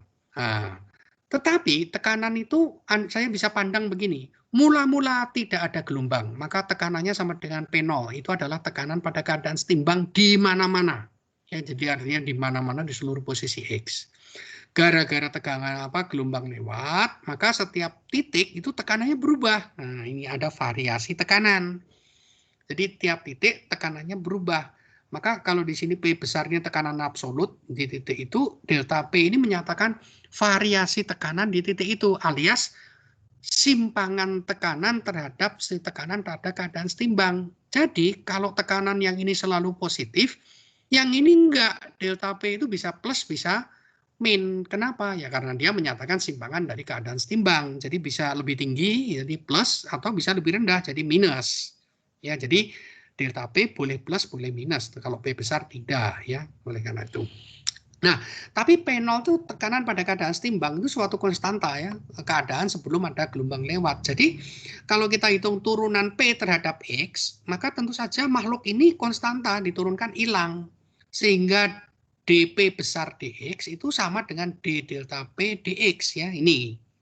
Maka rumus yang tadi itu berarti bisa kita rubah dikit sekarang. Yaitu kita nyatakan sebagai do delta ya, delta P do X ya, sama dengan ini gitu. Ini sekarang lebih seimbang dalam arti begini. Ini simpangan bisa plus bisa min, delta P juga bisa plus bisa min. Ini nanti yang delta P inilah yang nanti menyatakan gelombang tekanannya itu di sini ya. Kalau Anda pakai yang di sini ya boleh-boleh saja, tapi seperti menggeser referensi saja sih. Kalau ini bisa plus min, kalau ini akan selalu positif karena tergeser sebesar P0 gitu ya. Nah, ketika disinilah penting kalau kita kan berusaha mengait-ngaitkan ini. Yang sebelah kanan simpangan, yang sebelah kiri kok tekanan. Gimana menjadikan tekanan ini kembali ke simpangan? Tadi elastisitas tadi itu, modulus elastisitas itu. Melalui apa? Ini. Kalau di modulus elastisitas tadi, kalau kita tuliskan K sama dengan minus V0, ini saya tulis pakai delta-delta ya, delta P plus dibagi dengan delta V.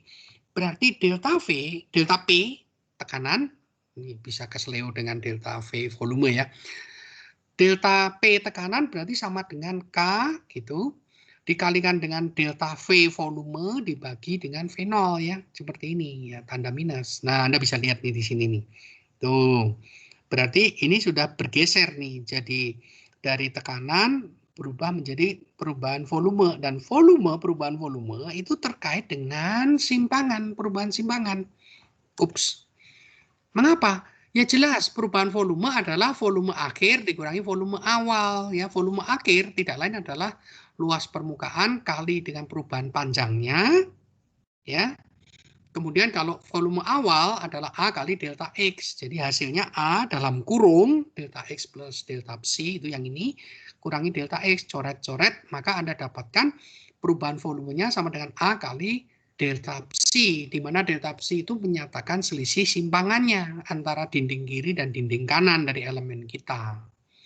Maka Anda bisa melihat, oh berarti delta V-nya bisa saya ganti dengan A delta psi. Ya di sini A delta psi. Sedangkan V0-nya itu volume mula-mula adalah A delta X.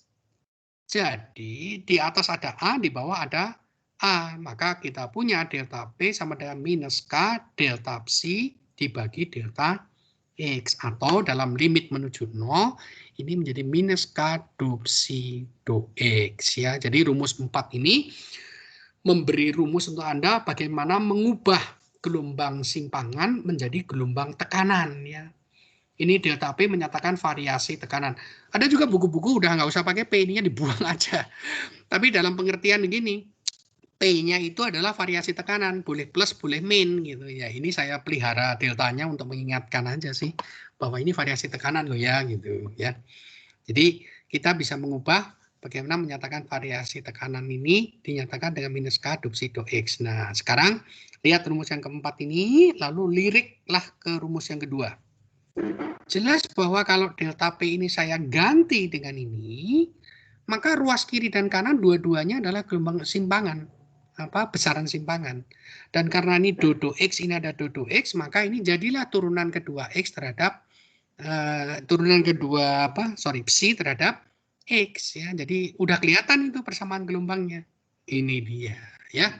Kalau itu kita lakukan, maka dengan segera kita dapatkan persamaan gelombangnya. Tidak terlalu sulit, kita lakukan manipulasi seperti tadi. Ternyata kita dapatkan persamaan gelombang longitudinal sama persis secara matematik dengan gelombang transversal tadi. Matematiknya nggak ada bedanya. Lambang-lambang ini kan cuma lambang aja ya. Dan segera sekarang Anda tahu, yang di bawah ini tidak ada cepat rambat gelombang longitudinal ya. Oh, berarti kalau gitu cepat rambat gelombang longitudinal di gas itu sama dengan akar K per rho 0 ya. Dengan K modulus benda. Ya, ambillah data dari referensi untuk sekedar bayangan aja. Kalau udara pada STP gitu, rapat massa udara itu sekitar 1,23 kg per meter kubik. Jadi ya tidak terlalu besar ya, tapi lumayan juga ya. 1 meter kubik itu kira-kira 1 kali 1 meter kali 1 meter kali 1 meter kan nggak terlalu besar ya, paling setong sampah itu yang biasanya terbuat dari beton itu yang di depan rumah atau apa itu ya. Itu kalau isinya udara cuma 1 kilo lebih sedikit ya, 1/4 kilo cuma ini ya. Kemudian K-nya ini kalau diambil dari referensi tergantung. Ini saya ambil yang bagusnya ini. Kompresi modulus benda, modulus bak udara pada STP kalau diukur secara diabatis nilainya sekitar 142 kilopascal ya, SI ini. K-nya ini kilo ini. Kilopascal. Nah, kalau kita pakai besaran-besaran ini, maka kita dapatkan cepat rambat gelombang bunyi di udara, gelombang bunyi sebagai gelombang longitudinalnya. Ini dibagi dengan itu, menarik sekali angkanya 340 meter per detik dan ini sangat dekat sekali dengan pengukuran gitu ya. Di pengukuran juga cepat rambat bunyi di udara itu sekitar 340 meter per detik. Nah, pentingnya ngitung ini itu adalah ini menggambarkan ya. Ini tuh contoh menggambarkan bagaimana di fisika Anda dengan menggunakan model matematik tadi Anda bisa meramalkan suatu besaran ditentukan oleh faktor-faktor dasar dari medium atau dari bendanya gitu ya. K dan rho 0 itu kan karakteristik dari mediumnya. Jadi dengan menggunakan model matematik tadi ternyata kita bisa meramalkan gimana sih cepat rambatnya dipengaruhi oleh apa saja. Kalau saya tahu saya bisa meramalkan berapa cepat rambatnya. Nah, fisika selalu seperti itu, berusaha seperti itu ya. Kita lihat satu contoh lagi mungkin ya. Nah, satu aja lalu nanti kita selesaikan kuliah kita hari ini ya. Nah, cepat rambat bunyi di udara ini sebetulnya bisa ditentukan dengan berdasarkan model lagi ya, tergantung Itu model untuk apa? Ini sebetulnya kompresi modulus bulk, modulus bendanya ini diukur secara apa gitu. Tergantung secara teoritik kita mau memodelkan dia model apa. Ada dua model yang populer, yaitu satu berasumsi bahwa perambatan gelombang bunyi di udara itu terjadi secara isotermal, artinya temperaturnya tidak berubah lah, selalu sama. Sebetulnya itu aproksimasi ya, tentu saja. Ya, jadi kalau Anda lihat tadi kan ada tekanan berubah ya dari satu tempat ke tempat, dari satu tempat aja berubah terus gitu. Tapi dia mengasumsikan ya getarannya cepat sih, temperaturnya nggak sempat berubah lah gitu.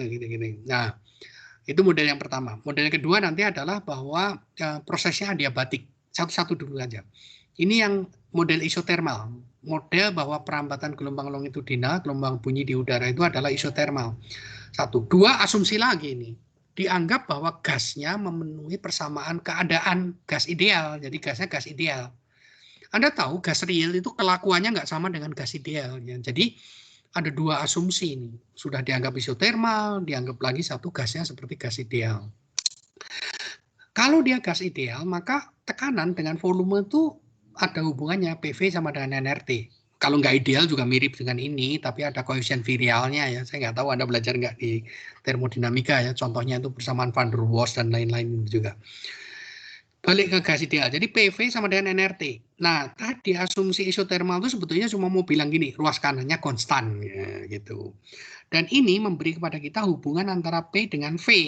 Mengapa kita perlu hubungan P sama V? Lah ini modulus benda itu adalah turunan P terhadap V ya. Jadi oleh karena itu maka saya perlu hubungan P terhadap V. Jadi dengan demikian jelas bahwa kalau ini konstan, ruas kanan konstan, maka turunan P terhadap V itu cuma turunan seper V aja. Turunan seper V akan menghasilkan seper V minus seper V minus seper V kuadrat ya. Nah, sebetulnya ruas kanannya bisa masih nRT gitu. Tetapi supaya lebih mudah kita terjemahkan lah ya. N itu kan mol gasnya. Nah, mol itu tidak lain adalah massa dibagi dengan massa molar kan. Jadi ini massa dari gasnya dibagi dengan massa 1 mol gas itu ketemu jumlah molnya. Ini massa molarnya, massa 1 mol udara gitu. Jadi kalau ini kita gantikan untuk N kecil, maka jelas kita akan memperoleh hasilnya dinyatakan dalam M besar, RT, dan M0 ya, seperti ini. Seperti ini. Minus dengan minus akan menjadi plus, maka K-nya menjadi MRT besar dibagi M0 kali V. Tetapi M besar dibagi V itu kan tidak lain massa dibagi volume. Terserah mau setimbang mau enggak. Pokoknya pada saat itu massanya berapa, volume berapa. Dan itu tidak lain adalah rapat massa kan? Rapat massa. Jadi kita dapatkan bahwa K-nya sama dengan rapat massa Rho R kali T dibagi M0, yaitu massa molar.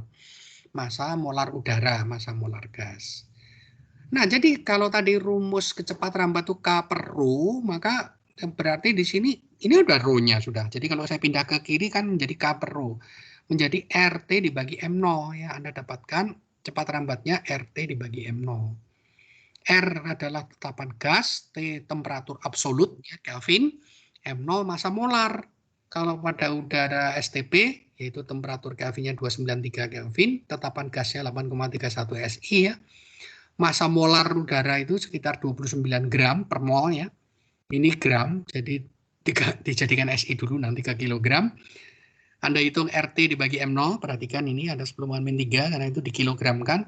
Ketemu angka 290 meter per detik. Sebetulnya dari sisi angka mengecewakan, dalam arti wah jauh juga ya, lebih dari kira-kira 10% tuh melesetnya. Dibandingkan dengan percobaan sesungguhnya mengukur cepat rambat bunyi di udara pada suhu ini kira-kira gitu. Jadi lumayan tapi nggak terlalu bagus gitu ya, menyimpang 10%. Tetapi pakai ini pun sebetulnya sudah bagus karena dalam arti kita bisa meramalkan cepat rambat berdasarkan temperatur dan berdasarkan massa molar dari udaranya aja gitu. Jadi memberi kita alat untuk memprediksi gitu. Dan walaupun ini meleset-meleset ya, tidak terlalu akurat, tapi kita pelajari dari sini.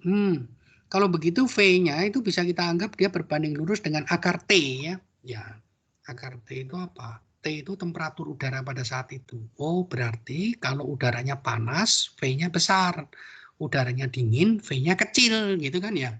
Jadi artinya cepat rambat bunyi di udara itu tidak sama dalam hal merambat di udara yang panas sama di udara yang dingin. Udara panas dia cepat, udara dingin dia pelan. Nah, untuk mudahnya, bayangkanlah di optik ya. Kalau di optik, indeks bias itu definisinya adalah C, yaitu konstanta ya, cepat rambat gelombang elektromagnetik di ruang hampa, dibagi dengan kecepatan di medium itu. Itu tidak lain adalah indeks bias. Dan Anda tahu, kalau gelombang elektromagnetik merambat dari medium dengan indeks bias yang berbeda, dan dia memakai sudut sedikit gitu, ada sudutnya, maka dia akan mengalami pembiasan. Jadi arah jalarnya akan bergeser, arah rambatnya akan berubah kan? Nah, jadi kalau begitu kita tahu, oh indeks bias itu terkait dengan kecepatan. Jadi kalau kecepatannya itu berbeda, indeks bias udara berbeda. Nah, untuk bunyi juga berlaku begitu sama.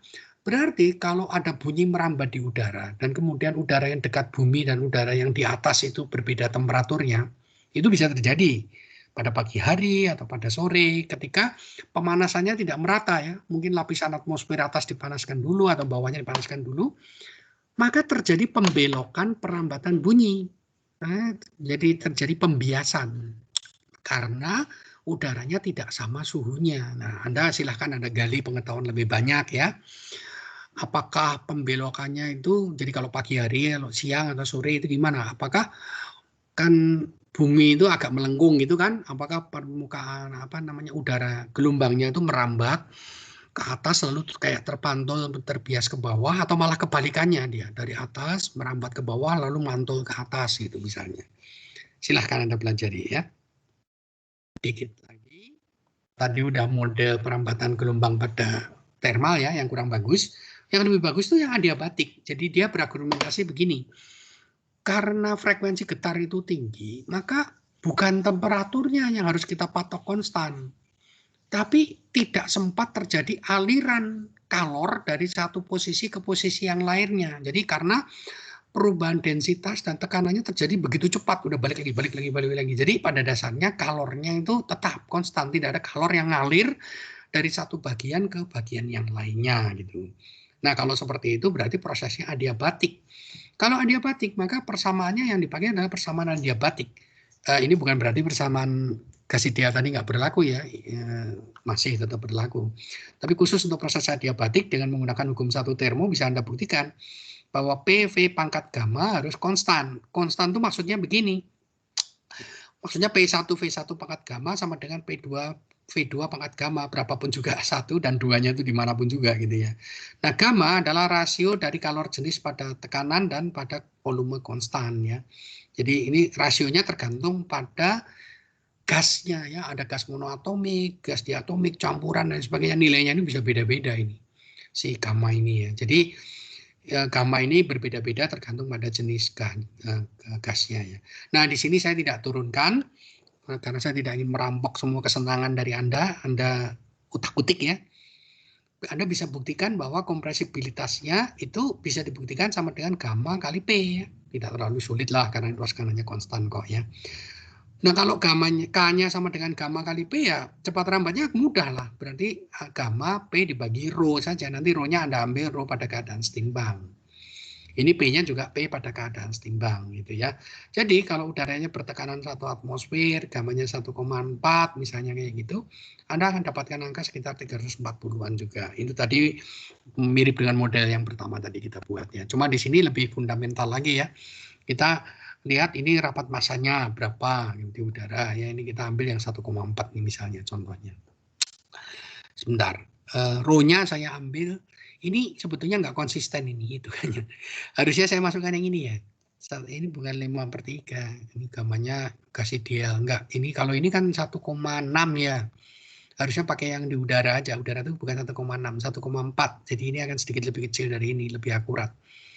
Ini salah slide-nya, tolong dibetulkan sendiri ya nantinya. 1,4 di sini, bukan 5/3 ya. 5/3 lalu rho-nya bukan 1,4 tapi 1,3. Ini saya ngetiknya selordeh. Tolong dibetulkan sendiri. Angkanya akan berubah sedikit di sini. Baik, kuliah hari ini saya selesaikan sampai di sini dulu. Cadangan untuk sisanya nanti hari Jumat ya. Nah, supaya Anda mau belajar dikit-dikit ya. Jadi saya ingin hari Jumat nanti tapi kita sebetulnya punya jam nanti hari Jumat aja lah ya, supaya nggak terlalu banyak ya. Hari Jumat kita kuis pendek lagi, ya, setengah jam saja lah, tidak lama-lama. Hari Jumat kita kuis pendek ya, 30 menit, tapi kuisnya tidak di Teams ya, kita coba yang satunya yaitu di kuliah ITB ACID. Kita akan kuliah pendek setengah jam, kuis pendek di sana. Sekalian Anda membiasakan diri untuk memakai platform itu. Siapa tahu nanti ujiannya menggunakan yang itu ya, karena lebih variatif dibandingkan yang Teams. Teams itu kaku sekali ya. Jadi nanti Jumat kita kuis lagi, kuis pendek lah, multiple choice saja, Anda bisa cek jawab gitu. Tentang pelajaran hari ini ya. Jadi kita belajar hari ini, hari Jumat kita kuiskan, lalu nanti kita teruskan sebentar kuliah untuk menyelesaikan dari bab 2 ini. Dan kalau nggak salah Anda Kamis punya jatah submit PR ya, PR Anda. Jadi tolong tidak terlambat dan sebisa mungkin dikerjakan di submit. Kalau nggak nanti 0 nilainya, karena semua nilai nanti kita kompilasi. Dan dengan model seperti ini kuisnya akan bisa banyak sedikit-sedikit. Ini mungkin lebih menguntungkan Anda karena nilainya juga dikumpulkan sedikit demi sedikit. Anda belajarnya tidak usah banyak-banyak ya. Oke, sebelum ditutup ada pertanyaan mungkin? Permisi Pak. Boleh, silakan. Mengenai cepat lambat gelombang bunyi punya, kalau saya lihat kan kayak ada bisa dianalogikan dengan kecepatan lambat gelombang tali. Mirip ya, jadi kalau di tali itu tegangan per rapat massa linier, kalau di sini K itu modulus elastisitas dibagi dengan rapat massa per volume ya. Pertanyaan saya sekarang, pertanyaannya gimana kita menganalogikan modulus Bohr dengan tegangan tali? Ya, sebetulnya secara eksak tadi sudah dilakukan ketika menurunkan persamaan gelombang itu kan, itu terjadi dengan natural aja di sana. Itu eksak sudah.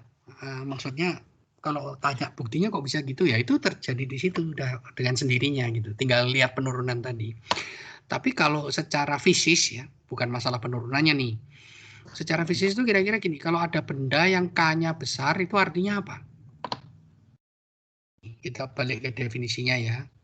Kalau ada benda yang kapanya besar, nilai-nilai kapanya itu besar. Nilai kapanya besar itu berarti kan ini delta P, lalu ini perubahan relatif kan? Artinya kan nilai kappa besar itu berarti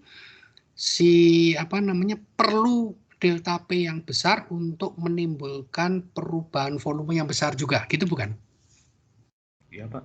Ya, artinya kalau pegas gitu, itu artinya pegas yang atos gitu, yang keras. Gini, pegas kan Anda punya F sama dengan KX kan? Kalau K-nya besar itu artinya apa? Artinya untuk buat perubahan kecil aja, delta X sedikit aja, Anda butuh gaya F yang besar karena F sama dengan KX kan? Nah, ini juga sama.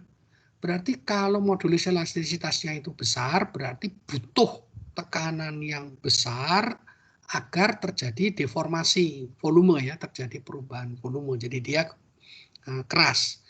Nah, kalau pegas itu K-nya itu besar, itu menggambarkan pegas yang katakanlah nanti kalau bergetar dia kencang gitu ya, yang kencang semacam itu. Jadi di sini juga menggambarkan itu interaksinya kuat gitu, tekanan interaksi yang kuat gitu kan. Tapi itu fisik kualitatif ya.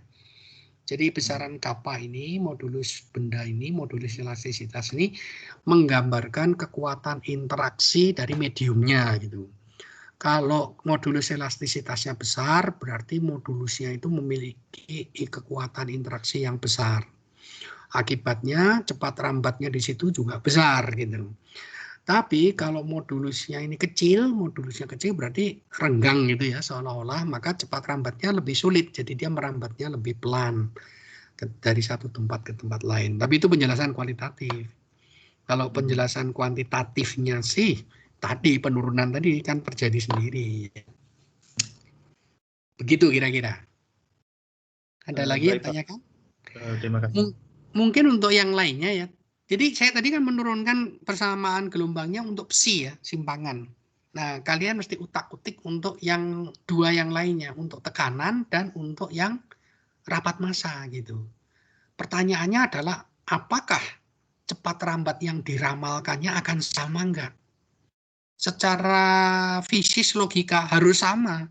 Kalau tidak sama aneh sekali, aneh bin ajaib gitu ya. Jadi cepat rambat yang diramalkannya baik menggunakan gelombang tekanan atau simpangan harusnya sama ya. Mungkin itu saya simpan untuk PR yang kedua nantinya ya. Baik, kalau tidak ada pertanyaan kita sudahi sampai di sini ya. Sampai ketemu lagi hari Jumat ya. Kita mulai dengan